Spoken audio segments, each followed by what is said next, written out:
going through stats and watching replays and things today, and holy smokes. I've been watching video. Yeah. What'd you see? Well, we did a lot of good stuff. Offense looked really good when they were looking good. Jimmy started the game really well. And Yeah. I need to delve into it a little deeper to get all of the subtleties of it, but we really missed Kittle. Yeah, we sure did. There wasn't uh that that safety valve that he usually is. Um and I like Dwelly. He made one boneheaded play last night, but he had a couple of receptions. But he's, nobody's Kittle, so it's kind of a shame. Um, you were talking about the offense starting off and looking pretty good. I'm blocking the light from my face. um,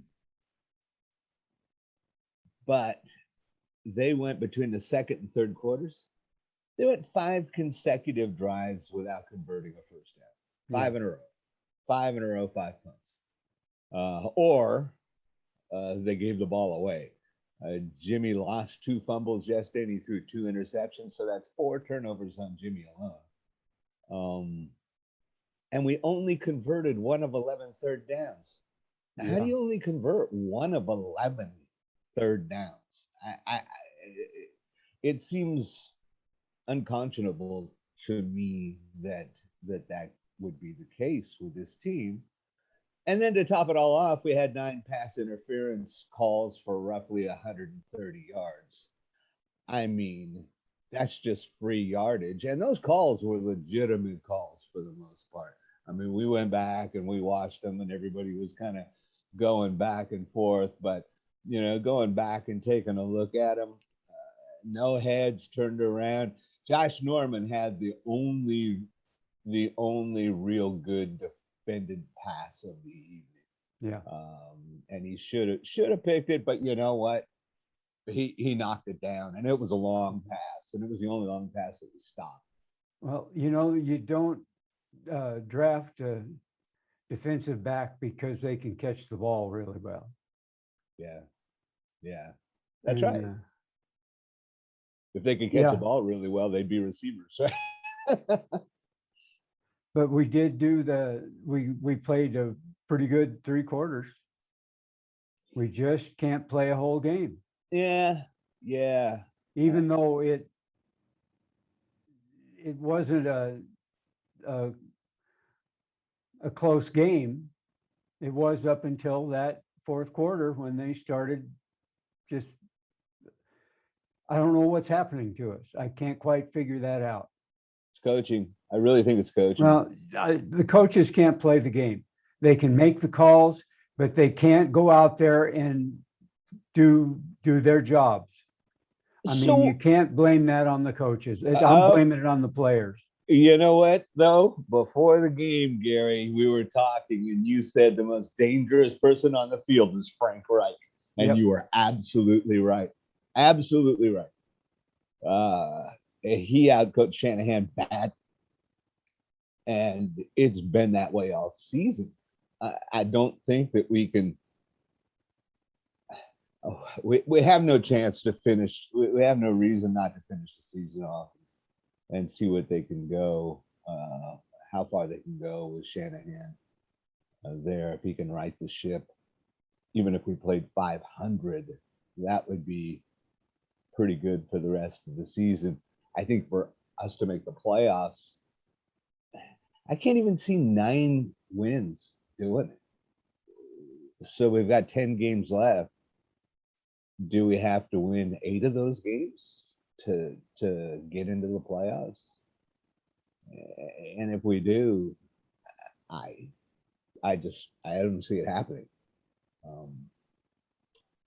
Thoughts on the season moving forward that direction, just coaching? I'm going to give him one more game. And then you have to start worrying about developing the younger players. If they Yeah. can't beat Chicago, it's time to bring them in. But I was listening on the way home to the 49ers Cutback podcast. Mm-hmm. And they brought up some good stuff that, you don't want to bring all the rookies in for the offensive line to give them experience and then put Trey back at quarterback.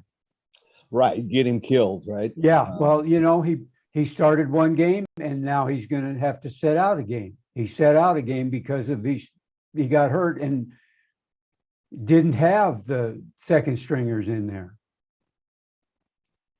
Do you think we have a glass team? What I mean by that is that we have an unusual amount of injury-prone players. Well, it seems that way, but if you look across the league, it's the same way, all the way across the league. The game has become so violent that that's got to be part of your process of putting together the team, is taking into account that you're not going to have everybody for every game. Yeah. Yeah. I guess it's who we're missing that's brutal. I think I think you're right about drafting defensive backs. I mean, I remember, and this is going way back, but we can do that. I remember in 1981, our first Super Bowl year, they drafted Carlton Williams and Eric Wright and Ronnie Lott. And those three guys started in the secondary. And they had Dwight Hicks back there calling plays, settling these guys down. And drafting those three guys was probably the most important thing we did to get us to the Super Bowl. Because they came out, they played great, but boy, did we have some good coaching back there.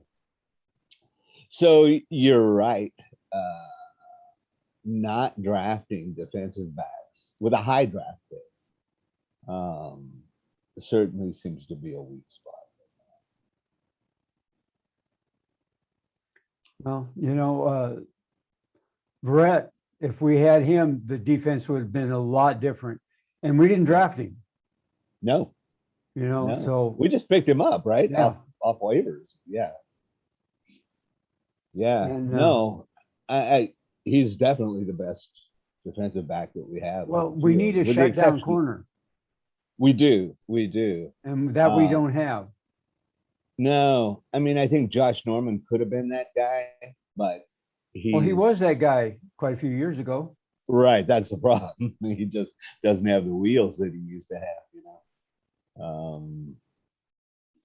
So I don't know. I mean, I understand what you're saying by, it's the players out there making the plays. But there's something I don't understand about our coaching staff. And I don't understand why we have an offensive coordinator up in the box, looking down at the field, seeing how plays are developing, and then making calls from that vantage point to Jimmy. Instead, Shanahan's making all the offensive calls. Why do we even have an offensive coordinator? I'm sure he's getting feedback from those guys, but he's making the calls. And, rush up the middle, pass for 3 yards, punt, over and over and over again. It just isn't surprising anybody. We don't look like we surprise any team right now. And that's such a dangerous thing. You could say, good fundamental football. But in this day and age, you got to have more than fundamental football. Any thoughts on Well, the problem is the execution, not the play calling. Really? Yeah. Watch it. Watch the video of the game again if you get a chance. And a couple of games ago when I said it looked like Brunskill was lost. Yeah. Dwelly was that way yesterday. If you watch him, he was kind of standing around with his hands in his pockets a lot of the time. And Yeah. He just, and I don't understand that. He's usually solid, but he's not a blow away guy like Kittle is. Right. Right. But he should be able to at least get a good chip on the outside to Yeah. break somebody free, right? And again, Well, I thought he played okay yesterday, considering Kittle wasn't out there. But you just can't. You I can't think he replace got Kittle. outplayed by the kid, 89, whose name escapes me right now. No, our guy that we Oh, drafted, oh um, yeah, yeah, the young guy. the big tight end. We actually drafted him as a blocker, and he made a heck of a catch downfield. Yeah, he did. And Yeah, he did. I think he might be the future there to take over for Dwelly. Yeah, Um, Dwelly's a fairly good route runner, but he's not a really good blocker. yeah, He's okay at getting in the way of the guys, but to actually block a guy, you don't see it very often. right, And right. but no sense in crying over spilt milk. No, no, If there we can't sure beat isn't. Chicago, then it's definitely time to go back to the drawing board and start working our younger guys in there. Yeah, But you don't want to get anybody hurt. no, you don't want to get anybody hurt, but what a better way to get experience than to get it in a real game. And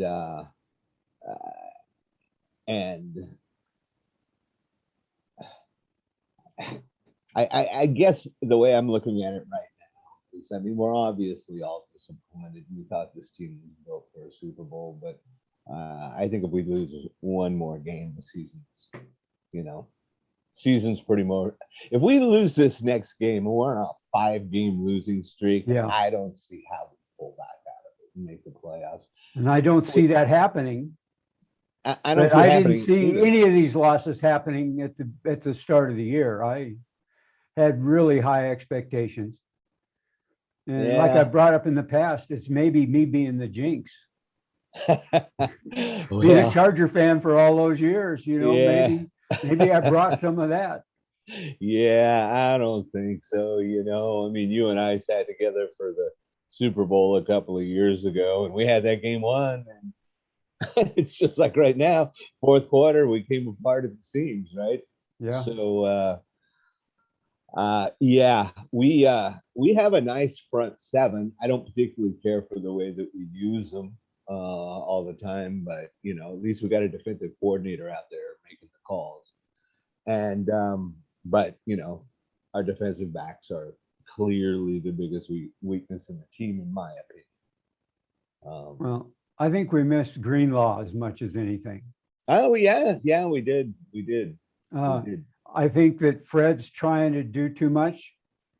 And he just has the last couple of games, he hasn't looked as good as he has in the past because I Yeah, think he's trying to do too much. He's trying to do what he always does, and he's trying to do what Greenlaw does too. yeah. I said on our last podcast when we were talking about the upcoming game against Baltimore, and I said Al Shair was my cut of the week. Is that what you said? What's the term we use there? Hot Hot take. take. Hot take. And I feel pretty good about that one. Yeah, I think Yeah, I think you were. He's the one. He was the standout of the behind the front line. I still got to give Bosa the big. I mean that man was working his butt off oh yeah. yesterday. Oh yeah. Bosa was really playing hard yesterday. Um uh and Fred Warner had his typical game, you know, 9 total interceptions and 7 solo interceptions, or not interceptions, I'm sorry, tackles, and four solo tackles and 1 tackle for a loss. No, 3 tackles for a loss. So, um, our linebackers look pretty good, even missing Well, uh, one player. Go the ahead, thing I Gary. Sorry. noticed about Fred was that without Greenlaw there, he tries to fill too fast and he's moving, getting out of position to be blocked Yeah, much easier with fakes and stuff like that. I've noticed that he's not playing his regular game. yeah, He's usually free and just flying all over the field. He still does a really good job, but I think he's just trying to do too much. yeah, yeah. And back to our hot takes, I took 3 hot takes, and they had Bosa and Ebubom in there at the same time, and that's Hmm. one part of it. But he didn't do much, and I don't want to talk about Ayuk. So let But me ask you a question. If you brought up Ayuk, so last night we see Defoe out there. He had a real nice game, real solid game, and we see him out there kind of blowing the offensive line apart up the middle and getting in there, and then we have Ayuk uh, and and Kinlaw that are the result of us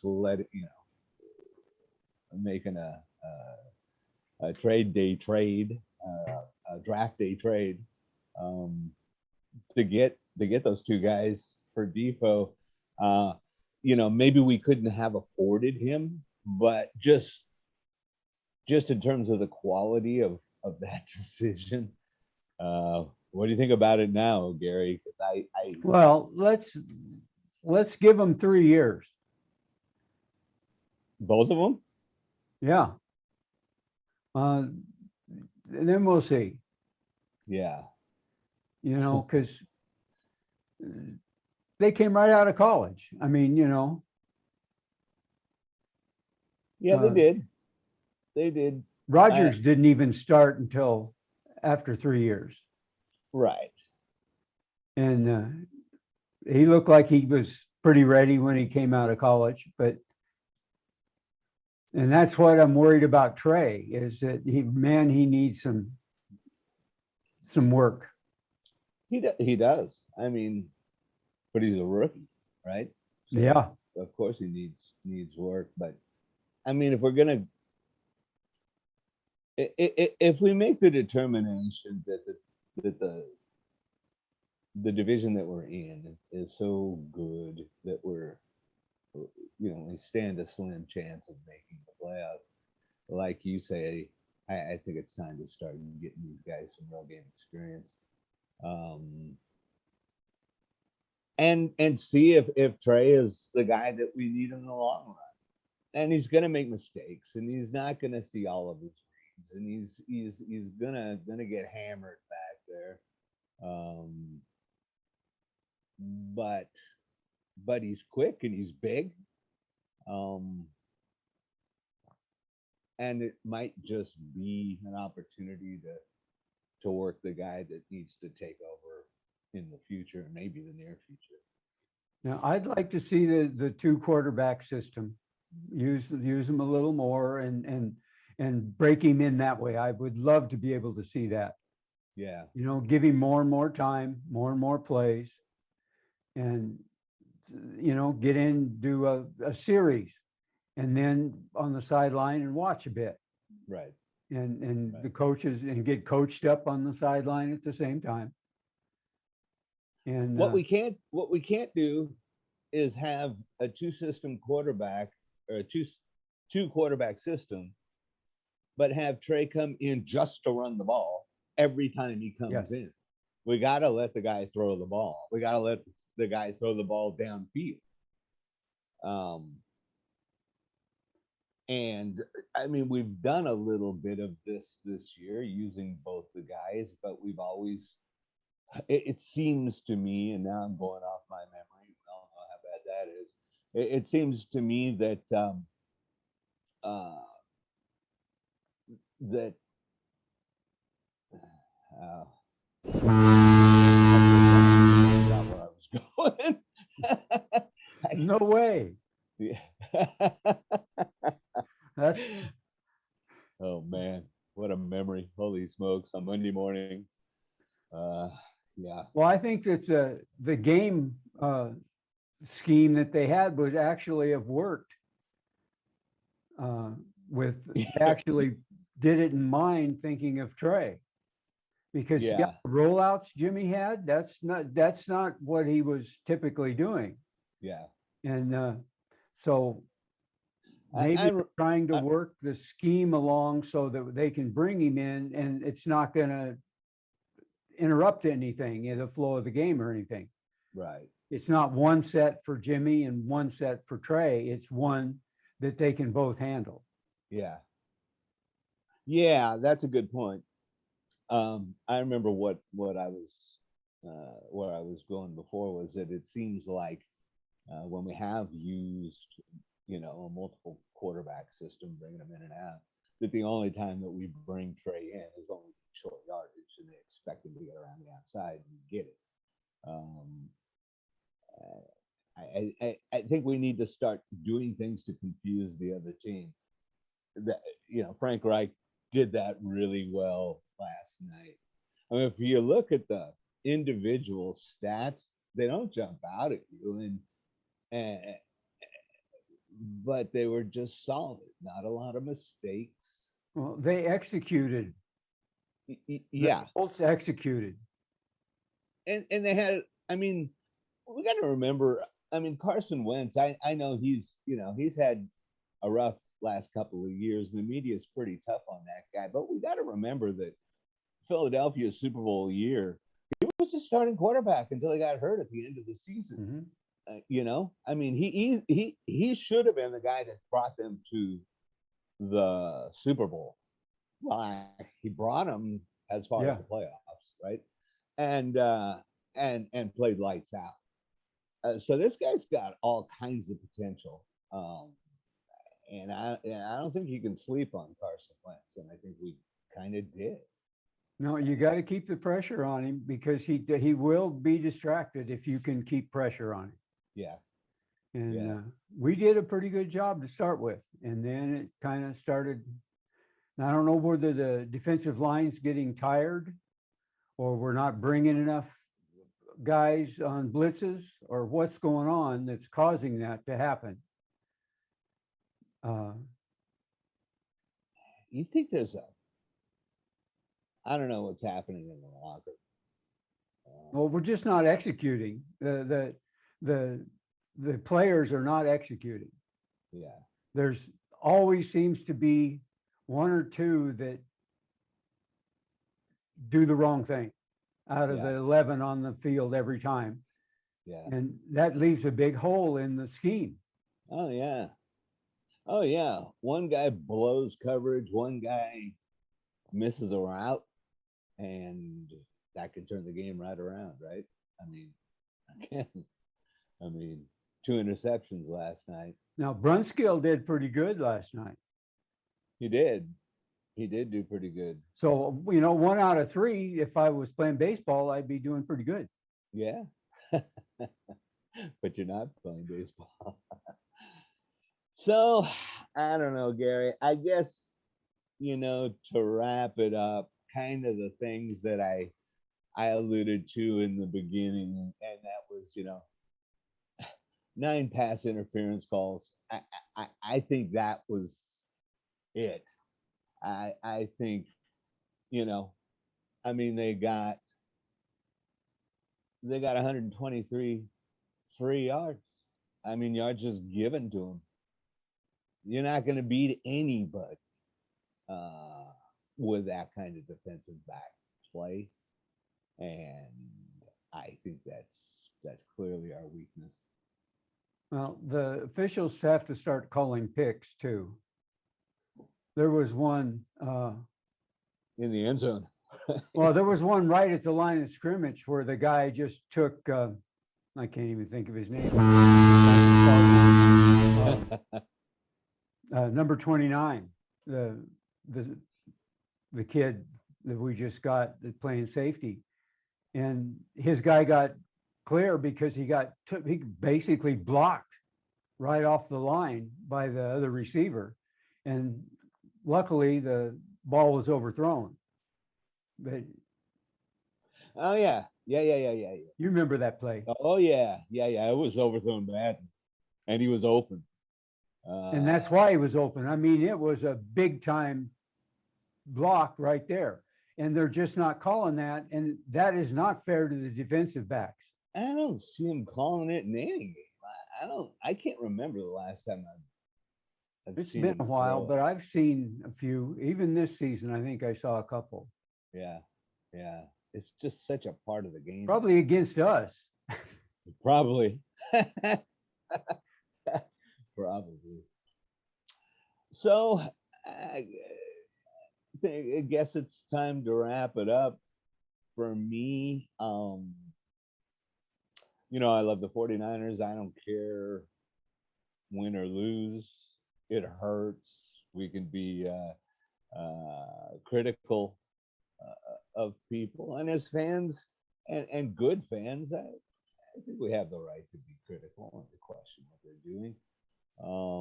But ultimately, at this point, for me, if we have a 500 season and get some of these young guys more experience playing out there, I think I'd be pretty satisfied with that and ready to go back into next season more prepared. And that would be after having a good draft. And I think that John Lynch hasn't done the best job. If we had draft picks, it'd be okay. Yeah. Do we have nothing for next year? We got a first round pick next year. I know we don't have a number one. Oh no, we don't have a number one. Anyway, we're getting way ahead of ourselves. We got a lot of games ahead of us. We're not out yet, but we're kind of disheartened. We don't like losing streaks. Yep. Well, let's see what we can do against Chicago next week, and we'll figure it out after that, huh, Gary? Yeah. What would you do to fix the team? That's a tough question. I think that if I was to make one major change, I would take the play calling out of Shanahan's hands and give it to the offensive coordinator. I just think he's in a better position to make calls and to understand trends. So that's what I would do. What would you do? I think I would take the team, both offense and defense, separately and put them on team building, do a team building exercise with them, and just get them so that they're a team again. I think that's the big problem right now. There are a bunch of guys that are on a team that are they're doing the best they can to try to cover for everybody else. Yeah. I really think that that's our biggest problem. And that's a hard thing to overcome. It sure is. Again, I think the way to overcome that is to coach during the week and expose those things so that you can. Well, let me tell you a little story about my high school football team. All right, I want to hear this. Before my junior year, we had 4 guys on our football team that actually went into the pros. Wow. Okay. And then when my senior year, we were a bunch of nobodies. We had no one that went into the pros out of that. Well, the year before my senior year, they were like 3rd in the league. Well, my senior year, we won the league. We won we lost 1 game, and that was after we'd already wrapped up the title. And it was a team that hadn't won a game all year long. But the reason we won is because we were a team. It wasn't the coach. It wasn't the coaching, is that we grew up together. We went to grade school together. We went to junior high together. So we knew, did you guys trusted let me everybody. ask a question. Did you hold each other accountable? So the coaches didn't have to, but the players were holding each other accountable. I don't remember. it's a bunch of high school kids, right? So that's that might be a tough question. But Yeah, we just knew that we do our job and the next guy, other guys would do their jobs. And that's what we did. yeah, And I don't, maybe it's because they've got too many new guys. Even though they're good and that, maybe that's the problem. I don't know. yeah. I If don't I could know. fix it, I'd have a job in the NFL. You sure would. Well, I guess we'll just take them one game at a time and see what happens. There's still 10 games left.